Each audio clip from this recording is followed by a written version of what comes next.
అందరికీ నమస్కారం. ఈరోజు మనం ఒక ప్రముఖ వ్యక్తిని కొలుస్తున్నాం.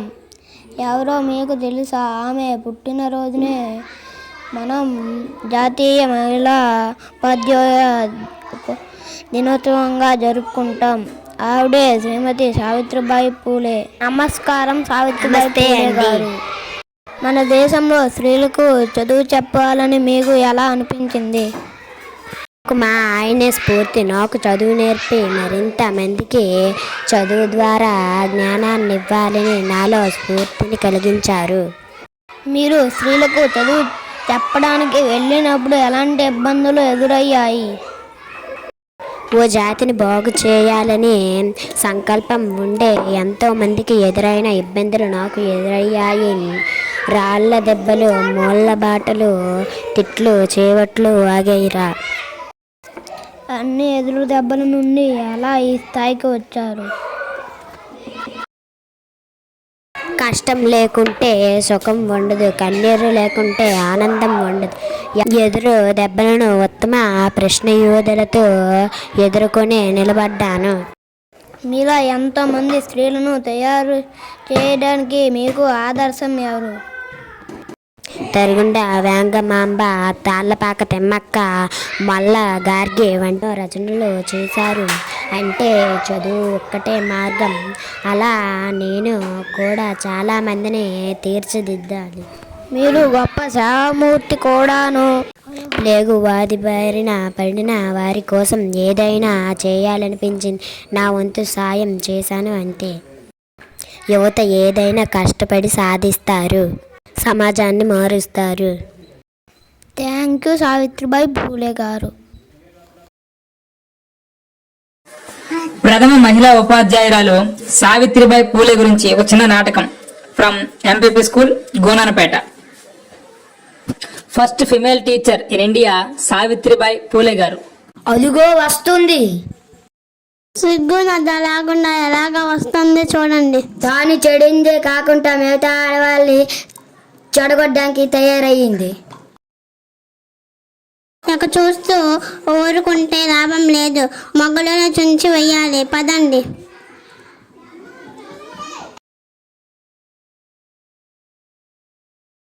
ఆగవే ఆగు, ఎక్కడికి వెళ్తున్నావు? ఇంకెక్కడికి? స్త్రీ జనాజ కోసం.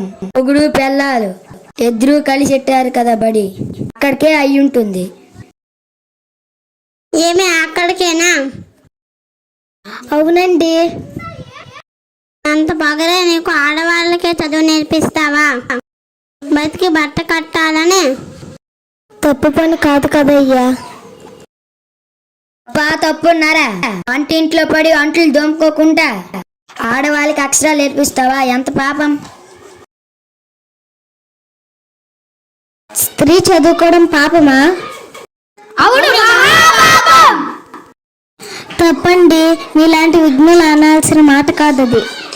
ఓహో, మా విజ్ఞకే వేలెత్తి చూపించే గొప్పదాని అయ్యావా? అయ్యా, నేనేమి గొప్పదానిని కాను, సామాన్య స్త్రీని. మీరంతా పెద్దలు, వేదాలు చదువుకున్న విజ్ఞానవంతులు.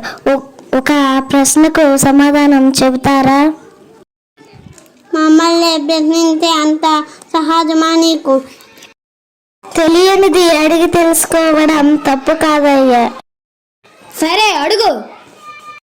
స్త్రీ ఎందుకు చదువుకోకూడదో చెబుతారా? నా స్త్రీ స్వాతంత్రమరస్య అన్నాడు. చదువు నేర్చుకోవడం విజ్ఞానంకు సంబంధించిన విషయం. స్వాతంత్రంతో ఎందుకు? వద్దు. ఈ రోజు నుంచి నువ్వు బడికి వెళ్ళకూడదు. ఆడవాళ్ళకి చదువు చెప్పకూడదు. ఎందుకో సరైన కారణం చెప్తే తప్పకుండా మానేస్తాను. ఏమని? విద్య అనవసరమని. ఏ వేదంలో రాసి ఉందో కాస్త చెప్పగలరా? నీకు రుజువులు చెప్పాల్సిన అవసరం లేదు. అవసరం లేదా, లేక రాయబడి లేదా? మీది అజ్ఞానం. అంటే ఏంటే నీ ఉద్దేశం? ఇలాగే మా ఆడవాళ్ళకి స్వేచ్ఛనిచ్చి ఊరి మీద వదిలేమనా? విన్నారయ్యా, నేను పేద పనులు అంటే మీ ఆడవాళ్ళు మీతో సంసారాలు చేస్తారా? నీలాగా బయట తిరగరు. దీన్ని నిలగా వదిలేస్తే తన స్త్రీజాతిని నాశనం చేసేస్తుంది. నీ జన్మ తగలడా, ఇది ఒక ఆడ జన్మేనా? బడి లేదు గుడి, మొత్తం ఆడజాతినే చేయాలని చూస్తున్నా. పాపిస్తానా, అందరూ రాలిసిరండి.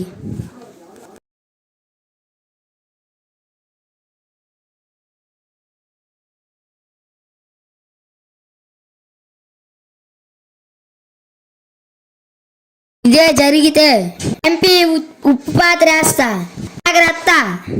అదండి.